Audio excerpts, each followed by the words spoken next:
Hello বন্ধুরা, আশা করছি সবাই ভালো আছো। তো আজকের পাঠ হলো শ্রীমদ্ ভগবত গীতার দ্বিতীয় অধ্যায় 28তম শ্লোক। তাহলে চলো আর দেরি না করে শুরু করি।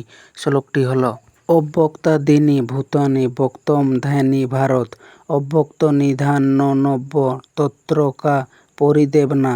এই শ্লোকটি সহজ অর্থ হলো, হে অর্জুন, সমস্ত জীব জন্মের পূর্বে অব্যক্ত অবস্থায় থাকে, জন্মের পর কিছু সময় প্রকাশিত অবস্থায় থাকে এবং মৃত্যুর পরে আবারও অব্যক্ত অবস্থায় ফিরে যায়।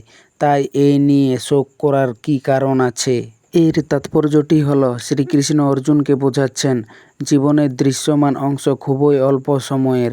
জন্মের আগে জীব আমাদের চোখে দেখা যায় না, মৃত্যুর পরেও দেখা যায় না। শুধু জন্ম ও মৃত্যুর মাঝের অল্প সময়ের জন্য আমরা তাকে দেখতে পাই। তাই এ অবস্থায় প্রকাশকে চূড়ান্ত সত্য মনে করে অতিরিক্ত শোক করা উচিত নয়। এরপর চলো শ্লোকটিকে ধাপে ধাপে বিস্তারিতভাবে ব্যাখ্যা করি। তো শ্লোকের প্রথমে রয়েছে অব্যক্তা দিনী। এর মানে হলো জন্মের আগে সমস্ত জীব অব্যক্ত অবস্থায় থাকে।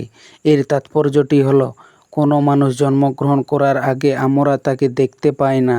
সে কোথায় ছিল, কী অবস্থায় ছিল, তা সাধারণ মানুষের ইন্দ্রিয় দ্বারা জানা যায় না।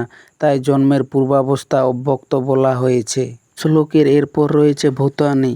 এর মানে হলো সমস্ত জীব বা প্রাণী। এর তাৎপর্যটি হলো, এখানে শুধু মানুষ নয়, সমস্ত জীবধারাকে বোঝানো হয়েছে। সবাই এই একই নিয়মের অধীন। শ্লোকের এরপর রয়েছে বক্তম ধ্যানী। এর মানে হলো জন্ম ও মৃত্যুর মাঝখানে জীব প্রকাশিত থাকে। এর তাৎপর্যটি হলো, জন্মের পর আমরা শিশুকে দেখি, তা বেড়ে ওঠা দেখি, তার কর্ম সুখ দুঃখ জীবনযাপন দেখি। এই দৃশ্যমান জীবনটাই বক্ত অবস্থা, কিন্তু এই সময়টি অত্যন্ত নয়, খুবই সীমিত। শ্লোকের এরপর রয়েছে ভারত। এখানে ভারত অর্জুনকে সম্বোধন করেছেন। ভারতের অর্থ হলো, হে ভরতবংশীয় অর্জুন। এর তাৎপর্যটি হলো, ভগবান স্নেহের সঙ্গে অর্জুনকে তার মহান বংশের কথা স্মরণ করিয়ে দিচ্ছেন, যেন তিনি বলেন, তুমি একজন মহান বংশের সন্তান। তাই জ্ঞানীর মতো চিন্তা করো, শোকে দুর্বল হয়ো না। শ্লোকের এরপর রয়েছে অব্যক্ত নিধনানব্য। এর মানে হলো মৃত্যুর পর আবার জীব অব্যক্ত হয়ে যায়। এর তাৎপর্যটি হলো, মৃত্যুর পরে আমরা সেই মানুষটিকে আর দেখতে পাই না। দেহ আমাদের সামনে থাকে, কিন্তু জীবনী শক্তি বা আত্মা অদৃশ্য হয়ে যায়। তাই মৃত্যুর পরের অবস্থা অব্যক্ত বলা হয়েছে। শ্লোকের সবশেষে রয়েছে তত্র কা পরিদেবনা। এর মানে হলো, তাহলে শোক করার কী কারণ আছে?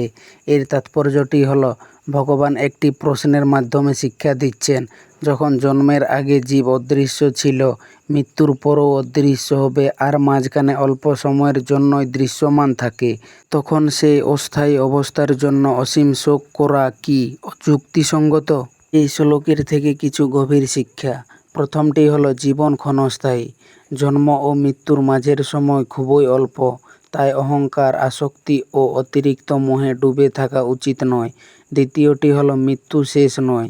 মৃত্যুর পরে আত্মার অস্তিত্ব শেষ হয়ে যায় না, শুধু আমাদের দৃষ্টির আড়ালে চলে যায়। তৃতীয়টি হলো, অনিত্য জগতে স্থায়ী সুখ নেই। এই পৃথিবীর সব সম্পর্ক ও বস্তু পরিবর্তনশীল। তাই চিরস্থায়ী আশ্রয় হলো ঈশ্বর ও আত্মজ্ঞান। চতুর্থটি হলো, শোক সংযত করা উচিত। প্রিয়জনের বিচ্ছেদ দুঃখ হওয়া স্বাভাবিক, কিন্তু আত্মার চিরন্তন স্বরূপ জানলে মানুষ ধৈর্য ও স্থিরতা অর্জন করতে পারে। পঞ্চমটি হলো, আত্মজ্ঞান মানুষকে বাস্তববাদী করে। জীবনের অনিবার্য পরিবর্তনকে মেনে নিয়ে কর্তব্য পথে এগিয়ে যাওয়াই জ্ঞানীর লক্ষণ। এই শ্লোকে কৃষ্ণ অস্তিত্বের তিনটি অবস্থা দেখালেন। প্রথমটি হলো অব্যক্তা দিনী, মানে যা প্রকাশিত নয়, যা ইন্দ্রিয়ের অগোচর। জন্মের আগে কোথায় ছিল এই জীব? অপ্রকাশিত অবস্থায়, চোখে দেখা যাচ্ছিল না, কান দিয়ে শোনা যাচ্ছিল না, কিন্তু তার মানে সে ছিল না তা নয়, প্রকাশিত অবস্থায় ছিল। দ্বিতীয়টি হলো বক্তম ধ্যানী। এর মানে হলো যা প্রকাশিত, যা দেখা যায় মাঝখানের জীবনকালে। জন্ম থেকে মৃত্যু পর্যন্ত এই শরীর প্রকাশিত, আমরা দেখতে পাচ্ছি, স্পর্শ করতে পারছি, এই সময়টাকে বোঝানো হয়েছে। তৃতীয়টি হলো অব্যক্ত নিধনানি। এর মানে হলো শেষে আবার অপ্রকাশিত, মানে মৃত্যুর শেষে। মৃত্যুর পরে আবার অপ্রকাশিত অবস্থায় ফিরে যায়, যেখান থেকে এসেছিল সেখানেই ফিরে যায়। যদি উদাহরণস্বরূপ শ্লোকটিকে বুঝি তাহলে ধরুন সূর্যোদয়ের সময় তারা অদৃশ্য হয়ে যায়, কিন্তু সূর্যাস্তের পর আবার দেখা যায়। তারা কি মরে গিয়েছিল? না, শুধু দেখা যাচ্ছিল না। জীবনও তেমন। জন্মের আগে দেখা যাচ্ছিল না, অব্যক্ত অবস্থায় ছিল। জীবনে দেখা যাচ্ছে ব্যক্ত অবস্থা, মৃত্যুর পরে আবারও দেখা যাবে না, অব্যক্ত অবস্থা, কিন্তু শেষ হয়ে যাচ্ছে না। এই শ্লোকের থেকে আমরা যা শিক্ষণীয় বিষয়গুলো পাই: জন্মের আগে জীব অব্যক্ত থাকে, জীবনের মাঝখানে সে ব্যক্ত বা দৃশ্যমান হয়, মৃত্যুর পর আবার অব্যক্ত হয়ে যায়। জন্ম ও মৃত্যু প্রকৃতির চিরন্তন নিয়ম, তাই অতিরিক্ত শোক না করে আত্মজ্ঞান ও কর্তব্য পালনে মন দেওয়া উচিত।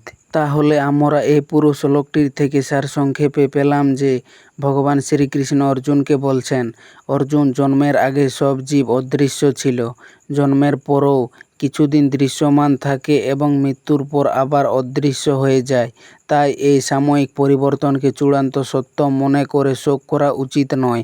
আত্মা চিরন্তন, কেবল দেহের অবস্থায় পরিবর্তিত হয়। তো বন্ধুরা, এই ছিল শ্রীমদ্ভগবদ্গীতার 2য় অধ্যায়ের 28তম শ্লোক। তো শ্লোকটি কেমন হয়েছে? আশা করছি ভালো হয়েছে। যদি শ্লোকটি ভালো লেগে থাকে তাহলে লাইক, কমেন্ট, শেয়ার, সাবস্ক্রাইব করে দিও।